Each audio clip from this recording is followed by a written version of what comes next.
July 28th, 1945, 1:12 a.m. Over the black waters west of Kyushu. The moon is a thin slice of light, just enough to paint a silver edge along the clouds. The Pacific below is silent, but the air isn't. A single engine hum pushes through the darkness, low and predatory. The crew of the Northrop P-61 Black Widow can feel the tension settle into the cockpit. Major Robert Bob Whalen sits forward in the pilot's seat, eyes fixed on the dull glow of his instruments. Behind him, radar operator Lieutenant Frank Mercer keeps one headphone pressed tight, listening for the faintest echo on the scope. You can almost hear the sweat rolling down his neck as he adjusts the dial by a single notch. This late at night, Japanese crews usually feel safe. They rely on darkness the same way a sniper relies on a scope. But tonight, the shadows are shifting. Something is out here with them. Something built to find what can't be seen. Whalen eases the throttle. "Contact," he mutters. Mercer hesitates. Then a blip appears. Small, steady, moving east. A Japanese bomber. Alone, the Black Widow turns like a cat spotting prey. The engines deepen in tone, and the wings dip into the dark as Whalen follows the echo on the screen. The distance closes fast. Far ahead, the Japanese bomber crew has no idea the night is collapsing around them. Their cockpit is dim. Their engines are tired. They believe the Pacific sky belongs to them after midnight. They don't know a radar-guided American fighter is stalking them with perfect precision. Mercer leans closer to the radar set. Another blip, then another. A formation? Out here? Whalen doesn't answer. He just pushes the throttles forward. The P-61 surges. A cold thought drops into Mercer's chest. If there are 4 bombers up ahead, the Japanese crews must feel untouchable. They've flown these routes for years without fear of interception. But tonight the fear is coming for them. The first bomber grows larger in the gun sight, a floating silhouette against a faint lunar glow. Whalen steadies his breathing. He lines up the shot. The countdown inside his head reaches 0. The 20mm cannons roar into the night.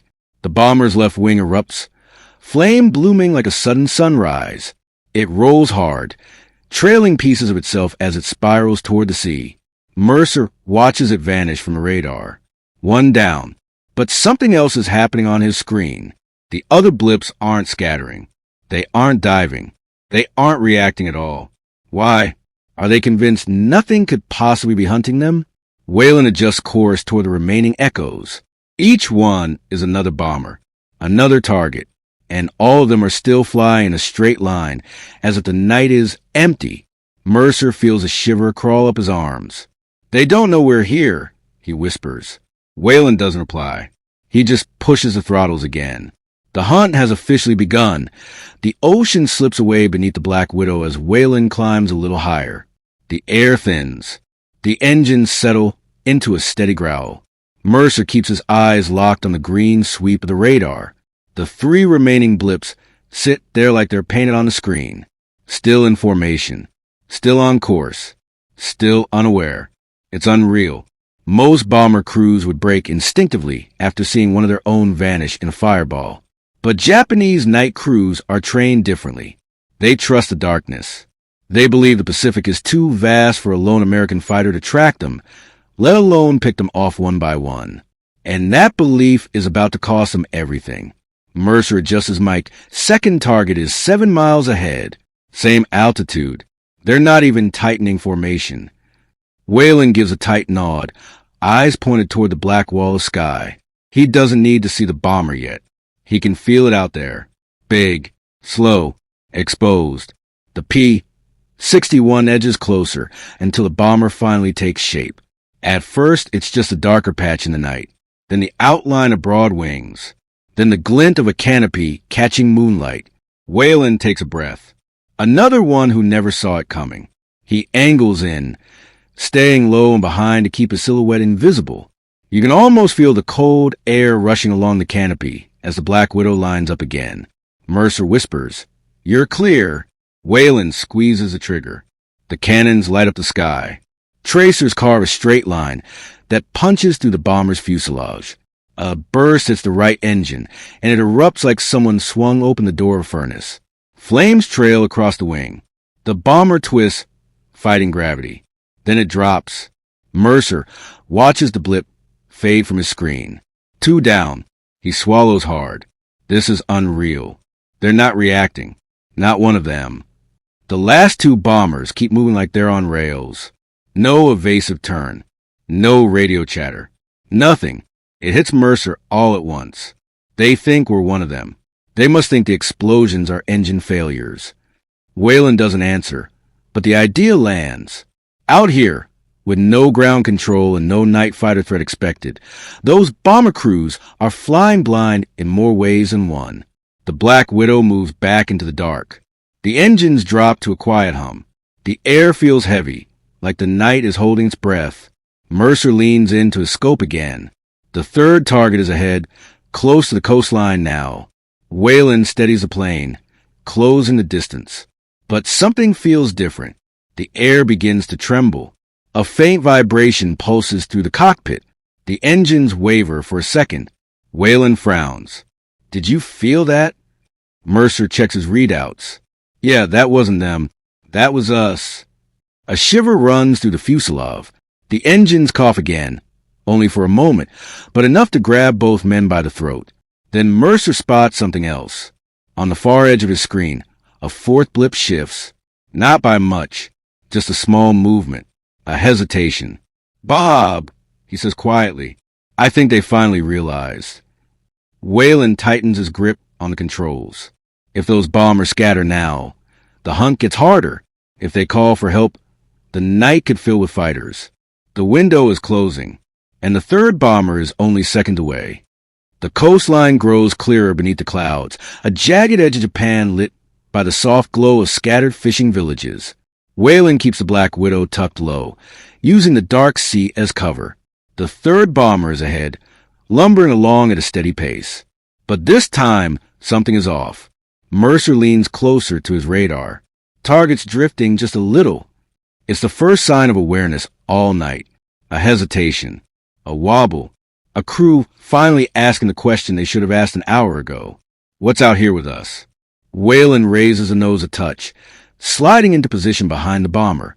The P-61 moves silently, almost like it's part of the night itself. You can almost feel the quiet pressure building in the cockpit. The bomber's gunners have no idea where to look. They can't see the fighter. They can't hear it over their own engines. Every second they remain unsure gives Whalen another inch of advantage. Mercer whispers, "You're in range?" Whalen nudges the throttle. The Black Widow settles into the kill line. But before he fires, the bomber suddenly banks right. Sharp and clumsy. A panic move. Its engines flare in the turn, making it glow faintly against the sky. They know, Mercer says. They finally know. The Japanese crew must have heard the first 2 explosions echo across the night. Maybe they saw a flash in the distance. Maybe they felt something in their gut. Whatever the reason, the illusion is over. Whalen angles left, matching the bomber's turn. He shifts higher, staying off the gunner's line of fire. The P-61 glides like a shark slipping behind a wounded fish. Then he sees it. A muzzle flash. A thin line of tracer fire streaks into the dark. The bomber is firing blind. Mercer stiffens. They're shooting at shadows. The tracers don't come close, but it's enough to remind Whalen the night isn't one-sided anymore. One lucky hit could change everything. He drops back into position and steadies the guns. The moment feels stretched, suspended between silence and violence. Whalen fires. The cannons slash through the dark. The rounds stitch across the bomber's spine. One hits the left engine. Then the wing root. Flames burst outward like a curtain of sparks being torn open. The bomber rolls violently. A piece of its tail breaks free. The whole aircraft flips, vanishing into a spiraling column of fire that plunges toward the sea. Mercer watches it fall off the scope. 3 down. But there's no satisfaction in his voice. Only dread. Because the final blip, the 4th bomber, has disappeared. It's not destroyed. It's not falling. It's just gone. Mercer taps the radar screen. Once. Twice. No return. Bob! It's not there anymore. Whalen narrows his eyes at the empty sky ahead. They turned off their radar altimeter. They're trying to hide. He's right. The remaining bomber crew has finally understood what's hunting them, and they're doing the only thing left. Dropping low, blending with the coastline, using the terrain as camouflage. Mercer adjusts the gain on the radar, stretching the settings to the limit. Nothing. It's as if the fourth bomber has melted into the earth. Whalen leans forward, jaw tight. They're not getting away. He banks the Black Widow toward the shoreline. The engines roar back to life. The wings shudder as he dives. The hunt isn't over. It's entering its hardest chapter. Somewhere down below, hidden in the fold of the land, the last bomber is racing for safety. If it reaches a base, the Japanese command will learn everything. That a single American night fighter struck 3 times.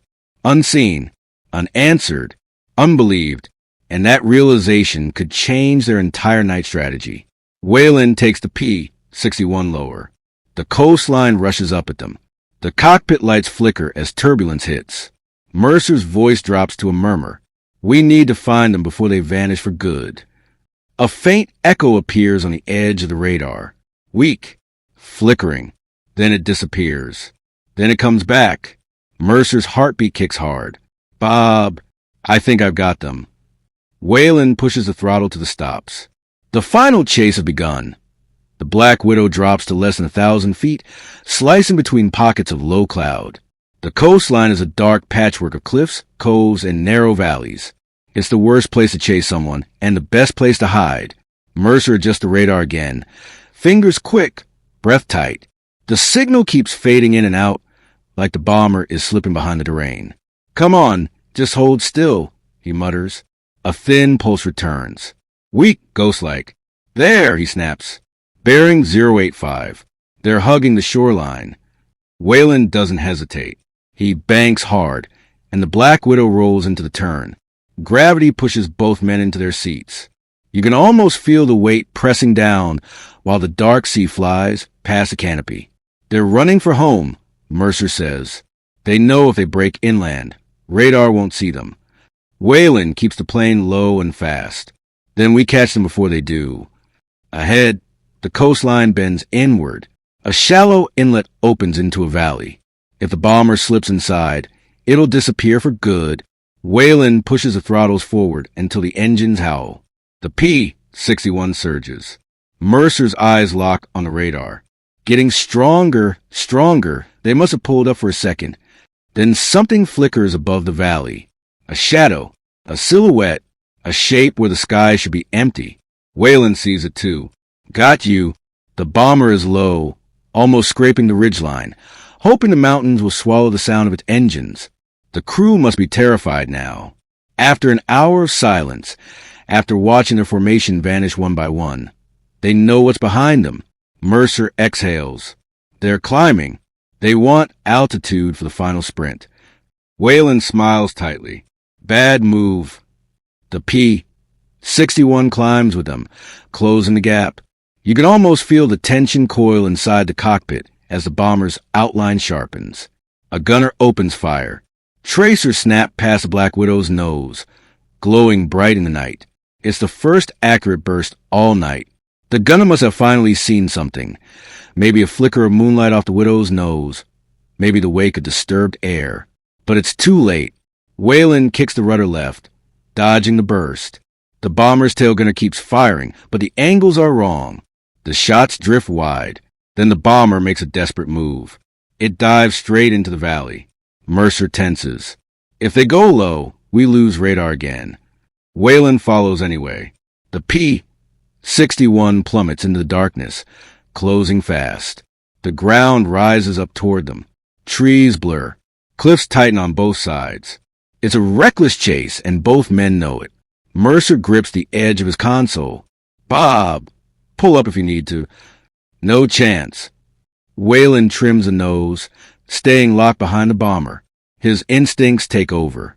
Every shift of his hand is smooth, controlled. The P-61 feels like it's part of him. The valley twists. The bomber banks left. Whalen matches it. The two aircraft carve through the night, like ghosts racing through a canyon. The gunner fires again, wild and frantic. The tracers vanish into the dark. Mercer sees the radar return steady now. No more hiding. You're in range. Whalen doesn't fire. Not yet. He waits for the opening.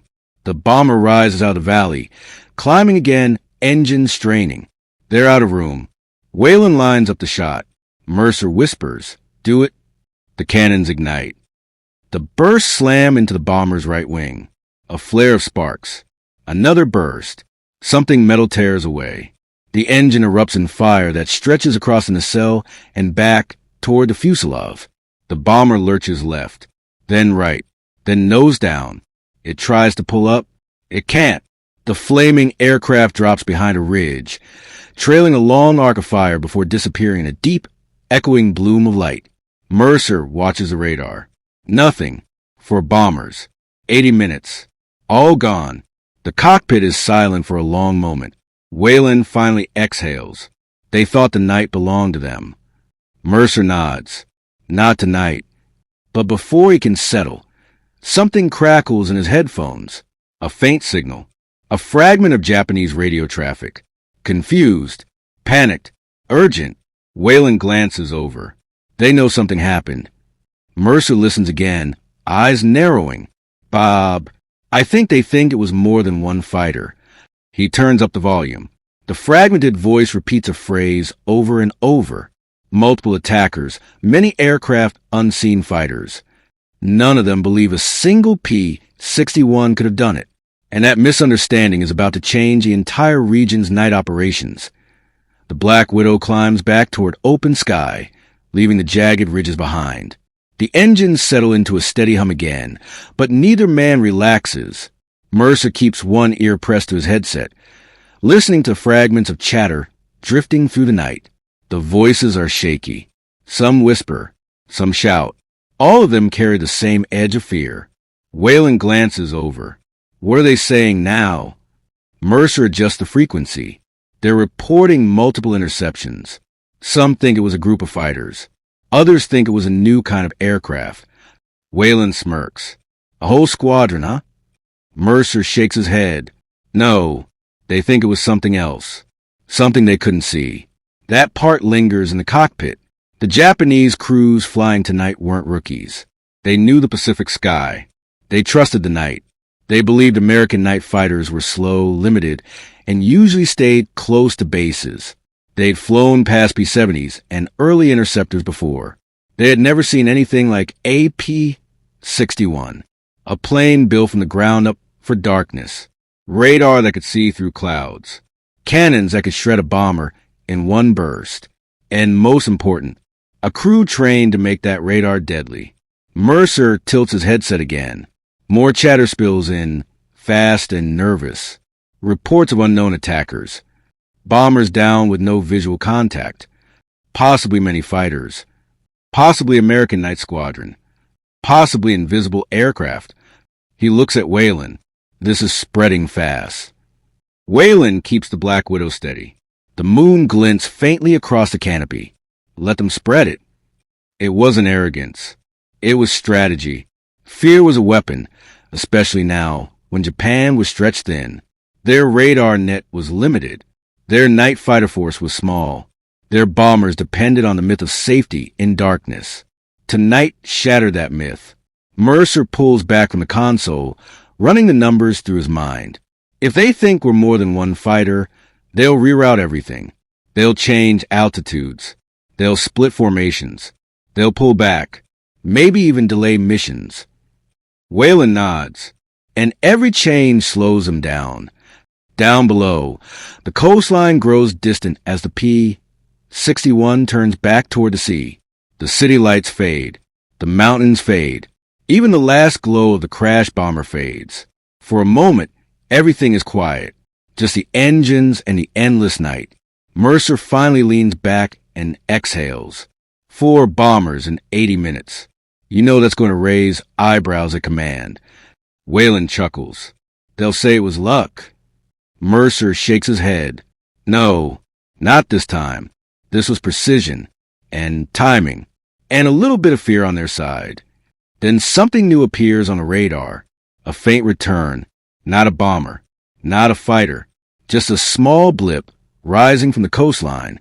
Whalen watches it. What is that? Mercer adjusts settings. No idea. Could be a scout plane. Could be a search aircraft. Could be a jittery pilot taking off to see what happened. He listens again. More scattered radio calls fill the headset. They're louder now. More frantic. Unidentified enemy presence.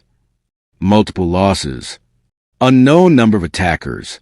Whalen glances outside. Nothing but stars. Then Mercer hears another voice. A calmer one. Older. A Japanese officer trying to gain control of the situation. His tone is sharp, cutting through the panic. But even he sounds unsure. Mercer turns to Whalen. They honestly believe they were hit by an entire squadron. Whalen looks back at the empty sky where the bombers once flew. Good. That means they'll fly scared. The P-61 banks again, setting course toward the airbase. The night around them feels different now. Lighter, but also heavier with what they just triggered. Mercer adjusts the radar one last time before shutting it down. They don't know who did it, or how, or why they never saw us. Whalen nods slowly. And that's the point. The Pacific wind slips across the canopy. The stars reflect faintly in the glass. The night returns to silence. But somewhere over Japan, the rumor spreads. A rumor stronger than gunfire, more effective than any single interception, and more terrifying than the truth. The Americans have a new hunter in the dark, and it can strike without warning. The Black Widow is halfway home when the Japanese response finally begins to take shape. Mercer's headset picks up new transmissions, sharper and more organized now. The confusion is settling into something else. Panic wrapped in discipline. A command officer on the frequency begins issuing orders. His voice is steady, but the cracks are hiding just beneath the surface. Alter routes. Break formations. Climb to higher altitude. Reduce engine power to avoid detection. None of these changes are small. Each one slows operations. Each one signals that something Japan relied on for months has just been shaken apart. Whalen raises an eyebrow. They're changing procedures mid-mission? Mercer nods. They're spooked. They just lost 4 bombers without seeing who hit them. That's not supposed to happen. The irony settles between them. Japan believed they had the advantage in night, flying across the Pacific. They relied on it. They trusted it. And in less than 90 minutes, a single P-61 stripped that trust away. The radio crackles again. More reports. More questions.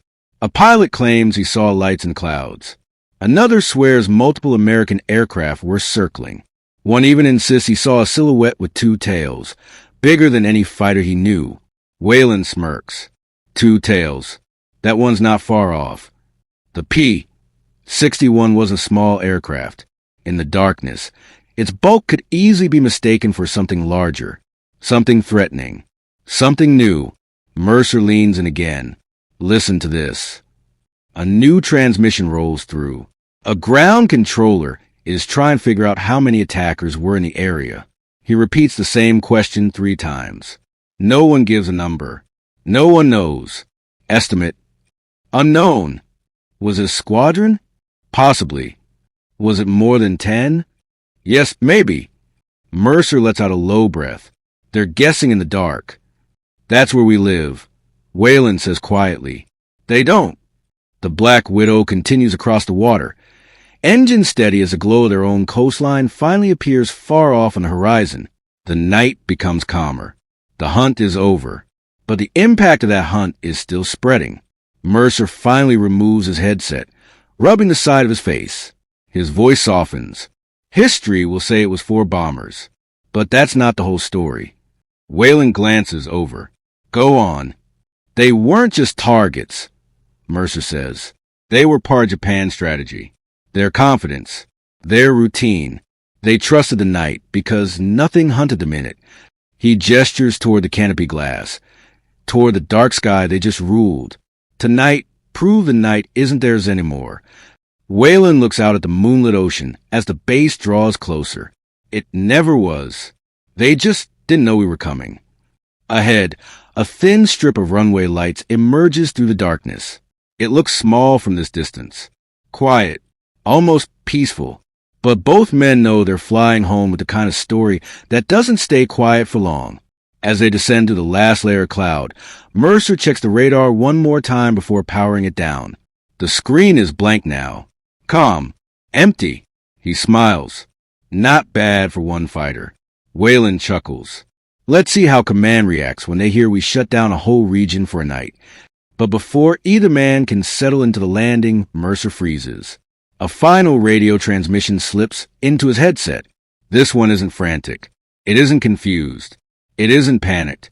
It's cold. It's measured. It's from a senior Japanese officer.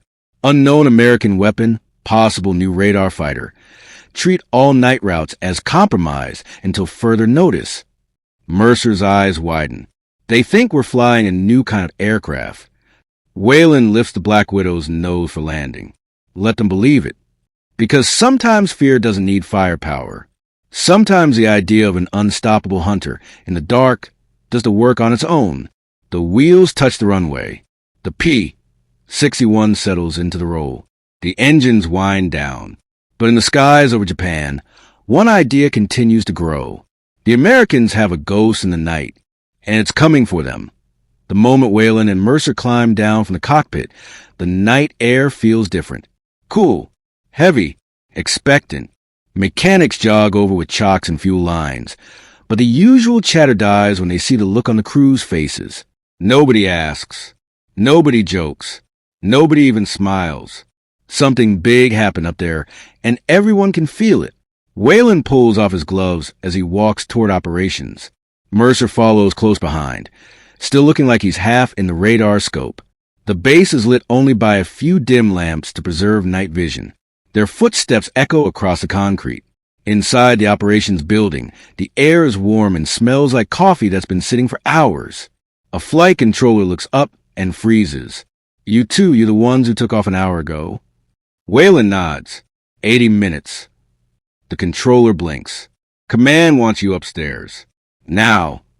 Mercer shoots Whalen a glance. That was fast.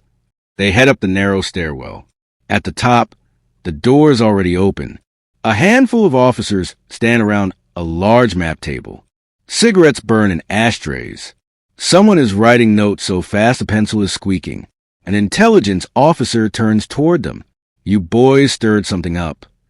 Whalen stays calm. We intercepted 4 bombers. All confirmed down. The room goes silent. No one reacts quickly. No one has the right expression ready. It's like the officers were expecting an attack on the base. Not this. One of them finally says. Mercer confirms. Radar guided. No visual detection on their side. They never broke formation. An older officer rubs a hand down his face. We just intercepted Japanese radio traffic. Their entire sector is in chaos. Another steps forward. They think you were a squadron. Mercer nods. We heard that. They're rerouting everything. The officer continues. Ground controllers are issuing new altitude protocols. Some bases even suspended night launches. Whalen studies a map. Over one fighter? The officer taps the table. They don't know that. Another adds, they're calling it an unseen night squadron. Something new. Something they can't counter. Mercer exhales. We just handed them a ghost story. The intelligence chief steps closer. Exactly. And we're going to let them believe it. The room shifts as the weight of that sinks in. This wasn't just a successful intercept. This was psychological warfare at its purest form. The chief continues, we want every Japanese pilot to feel hunted when the sun goes down. If they fly terrified, they make mistakes. They turn back early. They second-guess orders. They break formation. Whalen folds his arms. And we strike again. Right, the officer says, but there's more. He lays out intercepted transcripts on the table. Japanese text fills each page. Some pilots are saying the attackers came from above and below at the same time. Others swear they were hit by more than one direction. Mercer smiles a little. Speed differences between our climb, and their turns probably confuse them.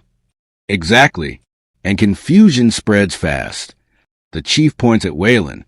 Whether you like it or not, you just became the center of a rumor that might change how Japan flies for weeks. The room grows quiet again, but the silence feels heavier. Whalen finally asks, "So what now?" The officer answers without hesitation. "Now we prepare for the next night. They'll fly differently. They'll think they're outsmarting a squadron. That means gaps, mistakes, blind spots." He looks directly at the two men. "And you'll be there to take advantage." Whalen nods once. Slow, steady, accepting the weight of it. Mercer folds the transcripts, mind already working. Then, tomorrow night, we go hunting again.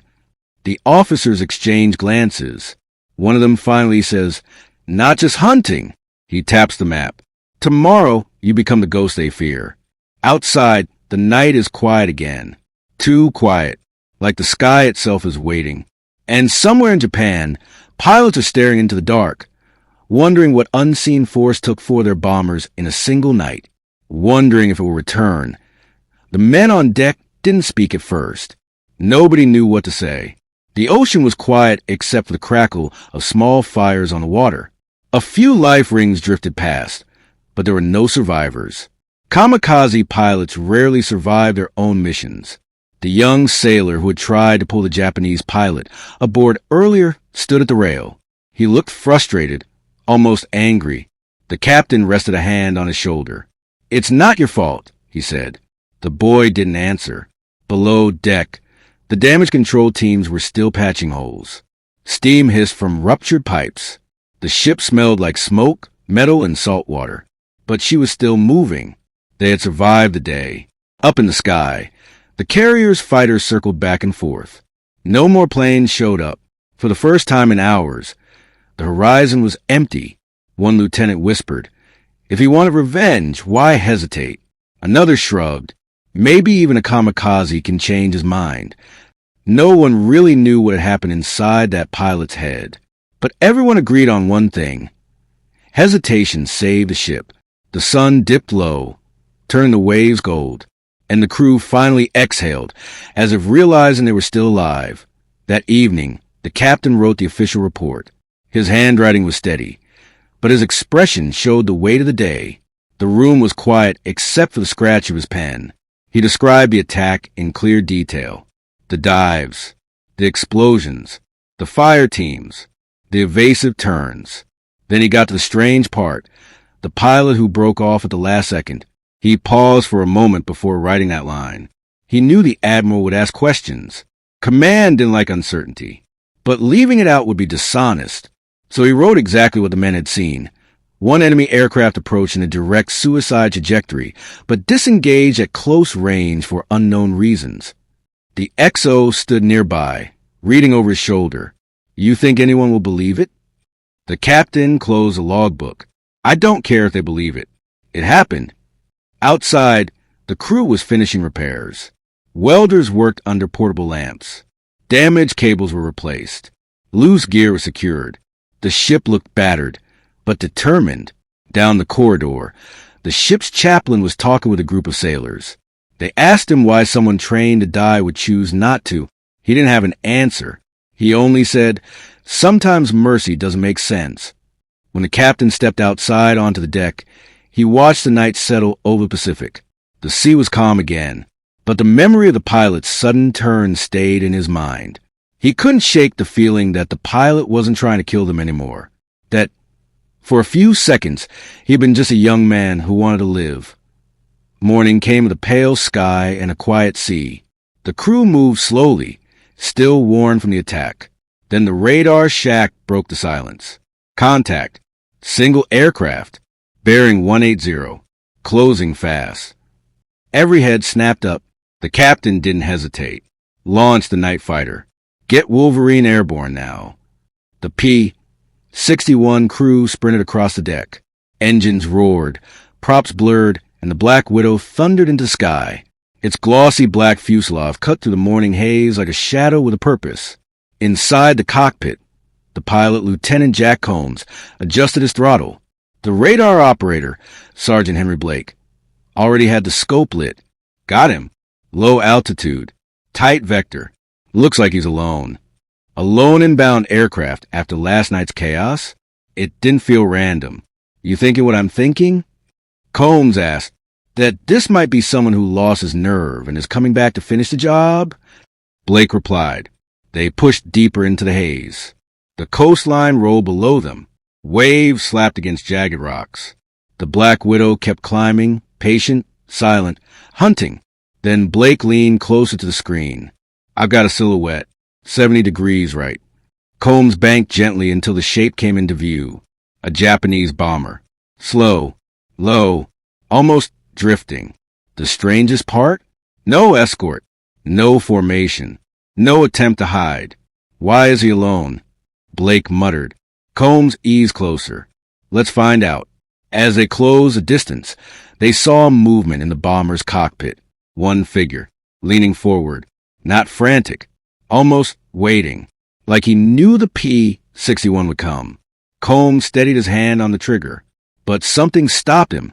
A quiet hesitation he didn't expect. The bomber didn't bank, didn't climb, didn't try to escape, just held its course. Straight, honest. Blake swallowed hard. Jack, he's not attacking. Combs stared at the drifting aircraft. Then what is he doing? He got his answer when the bomber dipped one wing. Slow, almost like a gesture. A signal. A request. A surrender?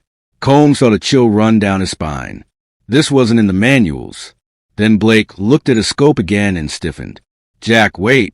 There are more signals popping up. 3, no, 4. Closing in from behind him. Combs' grip tightened. For more aircraft. Forming up. Fast. The Black Widow climbed higher, and the horizon filled with new shapes. And in that moment, Combs realized something that made his heartbeat spike.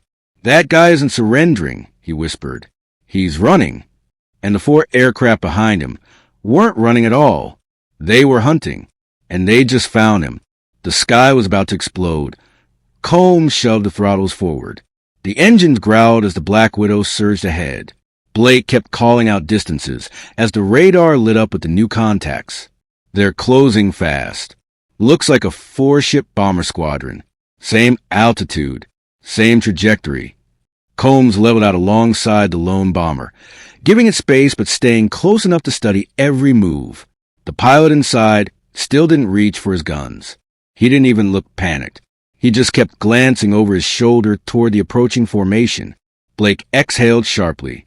Jack, I think he's trying to warn us. The idea hit hard. A kamikaze pilot warning an American fighter? The 4 bombers behind them stayed tight. Their noses glinted in the sunlight. They flew like men who knew exactly what they intended to do. No wandering. No indecision. Blake checked their configuration. One moment. Jack! Their wing racks look loaded. Heavy ordnance. These aren't suicide planes. Combs muttered. They're armed for a full run. The lone bomber had suddenly dipped lower, dropping into a thin bank of clouds. Not evasive. Intentional. Almost guiding the P-61 downward. Combs followed. The clouds softened the world around them. The sky turned white, muffled, almost quiet. Blake glanced at the radar and frowned. They're spreading out. What? They're widening the formation, surrounding the cloud layer. They want him boxed in. Combs understood it instantly. He wasn't running from us. He was running from them. Inside the cloud deck, the lone bomber held its course. Its engines sputtered. Its wings trembled. The pilot inside glanced back again, and this time Combs caught a clear silhouette. Young, maybe early 20s. Shoulders tense. Head bowed for a moment, like he was bracing himself. Then the bomber's left wing dipped once more. A signal. Not surrender. Not fear. A plea. Help me. Combs felt a knot form in his gut. Nothing in this war prepared him for this moment. Then Blake's voice snapped him back. Jack, they're diving. All 4 of them. Hard angle. They're coming in hot. Combs pulled the P-61 up through the cloud layer. The sky burst open. The four bombers appeared above them, sunlight flashing off the glass of their cockpits. They weren't hunting the Americans. They were hunting one of their own. The formation split. 2 dropping left, 2 diving right. Perfect shapes. Perfect timing. Blake's voice jumped. They're lining up firing passes. Combs rolled sharply, bringing the Black Widow between the lone bomber and the incoming attack. You sure you want to do this? Blake asked. Combs didn't look away from the diving silhouettes. He's not their enemy right now, and he's not ours. The bombers screamed downward, engines roaring, guns warming, the sky tightening like a fist. Combs set his jaw and throttled up. Let's even the odds. The Black Widow rose straight into the attack. Combs didn't wait for permission. He pushed the throttles to the stops, and the P-61 leapt forward like a predator. The 4 bombers spread across the sky, setting up their firing angles, but they hadn't expected resistance. Not here. Not now. Blake locked onto the closest one. Left side high. He's rolling into position. Combs angled up. The sky tightened around them. The bomber's nose guns flashed as it opened fire. Tracers whipped past the canopy. Combs banked hard, dragging the Black Widow under the fire stream, and then snapping upward behind the bomber's belly. Got him. Blake squeezed the trigger. A burst of fire tore up to the bomber's underside. Sparks flew. Metal peeled back. One engine coughed flame, and then exploded. The bomber lurched, nose dropped, and the whole aircraft spiraled into a smoking fall. One down. But there was no time to celebrate. The moment the wreck fell away, another bomber screamed across their nose and fired a full burst. The windshield lit with streaks of yellow light. Combs dove, letting the tracer skim the top of the canopy by inches. That was close, Blake said, breath sharp. Too close. The Black Widow shot downward before leveling out. The lone Japanese bomber emerged again below them, still holding its straight line like it didn't know how to fight back. Or didn't want to. Combs pulled the P-61 back up. Keep him covered. They want him dead. 2 more coming in from the right, Blake warned. Combs saw them, side by side, closing fast, flying with cold precision. He swung the Black Widow across their path. Both bombers opened fire.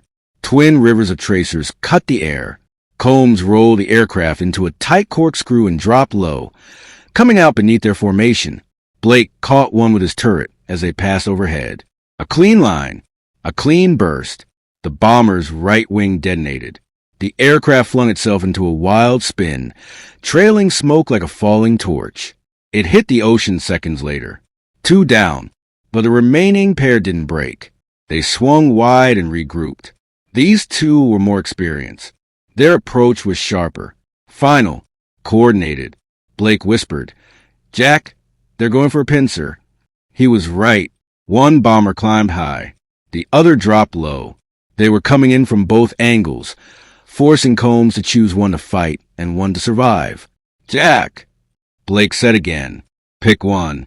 I'll take both." He pulled the P-61 straight up toward the high bomber. The climb pressed them into their seats.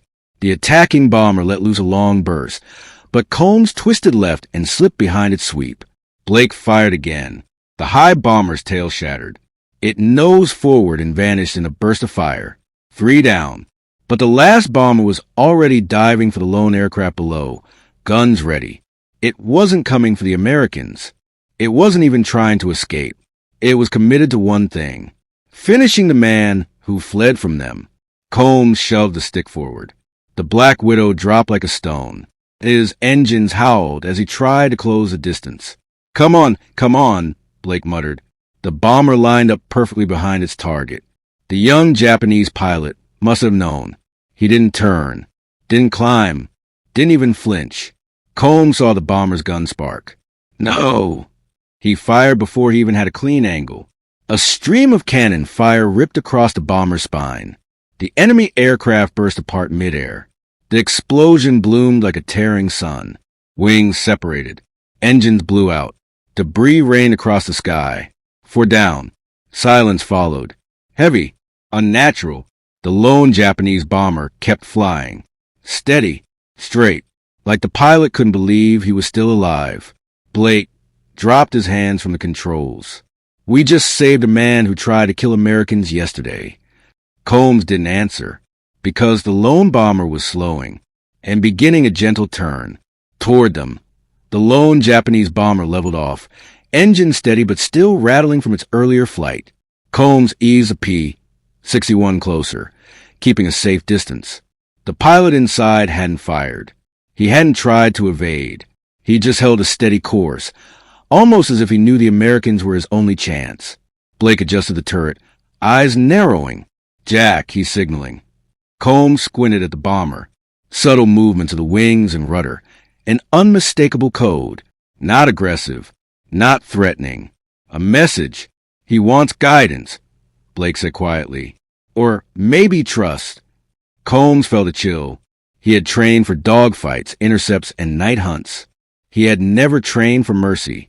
Never for saving someone who was, just hours before, the enemy. But here he was, and the pilot was giving him no choice. Slowly, Combs matched the bomber's speed. He kept the Black Widow parallel, just above and behind, like a shadow. The bomber adjusted its heading slightly, following his lead. Through the thin morning haze, the American crew could see the tension in the pilot's posture. Young, scared, yet resolved. Blake muttered, "He's lucky you're patient." Combs didn't answer. He couldn't. He felt the weight of the sky pressing down, heavy with consequences. One wrong move, and the bomber would spiral into the ocean, or worse, into their own line of fire. But patience was working. The pilot began to follow them steadily, wings level, trusting them. Combs whispered, "We get you home, kid. That's the deal." Below them, the coastline began to rise. Small inlets, rocky cliffs, and shadowed bays. The pilot nodded, or at least Combs thought he did. In a gesture small but human, the bomber dipped its left wing slightly, like a bow of thanks. Blake shook his head. "Never thought I'd see a day like this. Saving one of them while they're still trying to kill their own." Combs smiled faintly, tight-lipped. War is full of surprises. The Black Widow led the lone bomber away from the search zones toward the neutral stretch of water where no American or Japanese forces patrolled heavily. The bomber stayed close, now clearly relying on them. Minutes passed in tense silence. Every turn and bank had to be precise. One miscalculation, and they could crash, miscommunicate, or draw attention from hidden anti-aircraft batteries. Then, finally, the pilot made a slow banking maneuver, indicating he was ready to take his own course. Combs nodded. Carefully, he eased away, letting the Japanese bomber drift safely toward its own side of the Pacific. Blake exhaled, relief washing over him. "We just let him go." Combs didn't respond. He watched the bomber fade into the horizon, a tiny silhouette against the morning sky. It carried more than one survivor back. It carried a story, a rumor, a message that would ripple through both sides. And in that quiet moment, Combs realized something profound. Sometimes a hunter becomes a protector, and sometimes mercy is a weapon as powerful as any gun.